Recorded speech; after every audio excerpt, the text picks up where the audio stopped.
when people do that work of demonstrating how the kind of rational material power that you're sort of, we're talking about managerial power ultimately, aren't we? Like the control of information.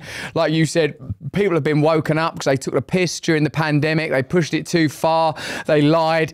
Lies were getting exposed in near enough real time. Now we've got this mad situation where Bobby Kennedy, whose like book on Anthony Fauci, when I read that, like, I don't know, 2020, 21, I don't know, like, sort of seems like a long time ago. You know how time moves these days. Seemed like, what? Bioweapons? What do you mean? What, anthrax research, dual purpose research? And then you start finding out, oh my God, this is true. That guy's now got massive power. It's like, or coming down the pipe at least in January. Now, what's interesting is that there's that kind of those matters of dominion, how sort of big pharma and their regulatory agencies in conjunction with government are able to enjoy malfeasance and certainly malpractice. But what I get when not so much Whitney Webb, although she gets dark when it comes to the sort of, the sex trafficking, the islands, the sort of paedophilia, all that stuff. Lara Logan went full deep on the connection to this stuff and the hundreds of thousands of children that go missing in America. And somehow, I don't know, even though I'm pretty deep into this sort of territory, which you might call independent peripheral media, we're out in our own wildernesses now, you and I, Neil, and seeing if this wilderness is going to formulate into something new, if there's going to be some coming kingdom.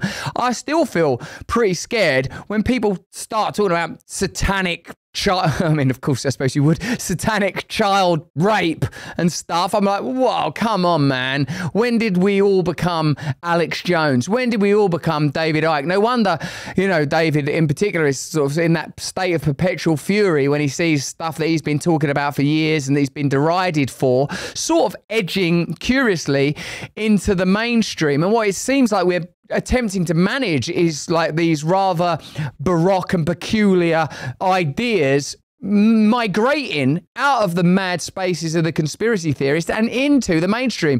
An obvious example being the one I gave a minute ago, Bobby Kennedy's writing about Anthony Fauci. That's now, the roles have flipped. Now Anthony Fauci's the outsider and Bobby Kennedy's in government. So I wonder how you feel like when talking about them and their power and the error they made in an awakening us by pushing it too far, about the idea, Neil, that this isn't just a material proposition, as much of the conspiracy theory stuff spoken about by your Lara Logans, your Whitney Webbs, and one of a number of online journalists and commentators of varying credibility, but even that credibility, who gets to say who's credible and who's not these days, appears to allude to the idea, as does the Bible, that the reason all this stuff's happening is not just because people are rubbing their hands together and trying to get hold of gold and power and resources, but because there is, as it says in Ephesians, dark power in high principalities. As it says again and again in the Bible,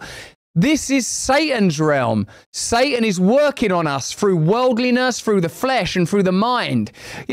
So it doesn't become a matter of these guys slipped up. It becomes like they're agents of some dark, higher, demonic, even worse than demonic potentially, force. How do you grapple with that? Because remember earlier I talked about your own background with supernatural stuff. So now that is actually coming into these conversations about power. When I talked about them having, their actions having had unintended consequences, I don't for a moment subscribe any longer. And I did for a while, but I haven't for the longest time accepted the notion that it was mistakes made. That the whole people were only doing their best nonsense. I've consigned that absolutely to the dustbin. That's not the case. So there was no human frailty and just misjudging situations. It was deliberate and choreographed and pre-planned and everything about malice aforethought and guilty mind and mens rea and all of the rest of it is all there in what was conjured into being and what was then applied.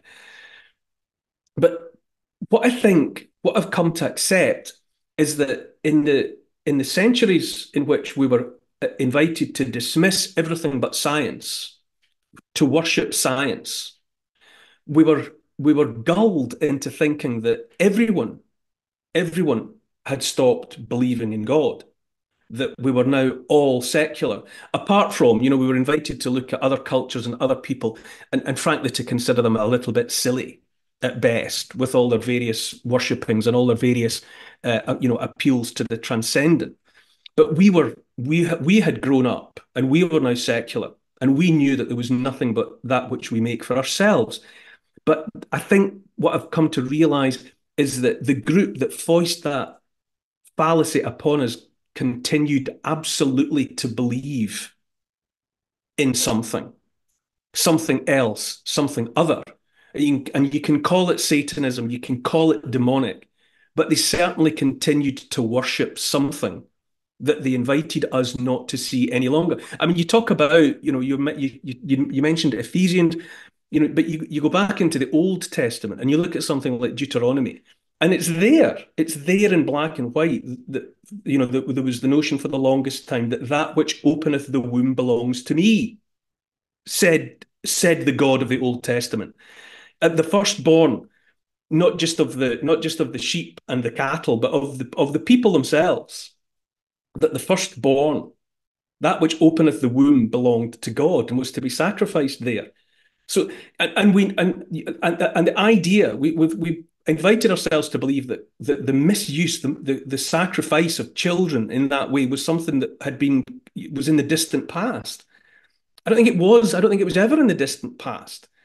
That kind of behavior has always been there.